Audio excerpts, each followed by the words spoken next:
നമ്മുടെ നാട്ടിൽ സ്ത്രീകൾ അവരുടെ കയ്യിൽ മൈലാഞ്ചി ഇടാറുണ്ട്. മൈലാഞ്ചി വെറുതെ ഇടുകയല്ല, ചുമ്മാ കുറച്ച് മഞ്ഞളൊക്കെ എടുത്ത് പുരട്ടി അങ്ങനെ, അല്ലെങ്കിൽ കളറ് പുരട്ടി വെച്ചിരിക്കുകയല്ല.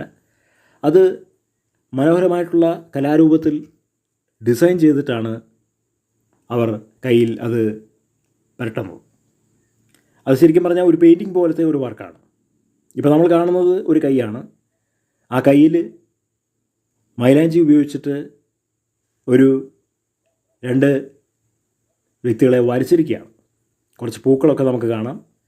അതിൽ ഒരു വിരലിൻ്റെ ഭാഗമായിട്ട് ഒരു സ്ത്രീയുടെ ശരീരത്തിനെ വരച്ചിട്ട് ഒരു ആണിനെയും അത് വരച്ചിട്ടുണ്ട്. ആണ് കോട്ടൊക്കെ ഇട്ടിട്ട് ഇങ്ങനെ ഇരിക്കുന്നുണ്ട്. അവർ റൊമാൻറ്റിക് മൂഡിൽ നിൽക്കുകയാണ്. അപ്പോൾ ഇതുപോലുള്ള ഒരു സൃഷ്ടിയൊക്കെ ചെയ്യണമെന്നുണ്ടെങ്കിൽ നല്ല കലാവിരുത് വേണം, നല്ല ഭാവന വേണം, ക്ഷമ വേണം, സമയം വേണം.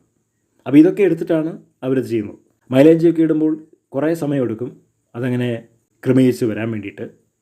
കാരണം അത് കാണാൻ വളരെയധികം ഭംഗിയുള്ള രീതിയിലാണ് അത് ചെയ്യുന്നത്. അത് ഉണങ്ങി വരുമ്പോൾ ഒരു ആർട്ടിസ്റ്റിക് വർക്കാണ്. അങ്ങനത്തെ ഒരു ആർട്ടിസ്റ്റിക് വർക്കാണ് നമ്മൾ ഈ കാണുന്നത്.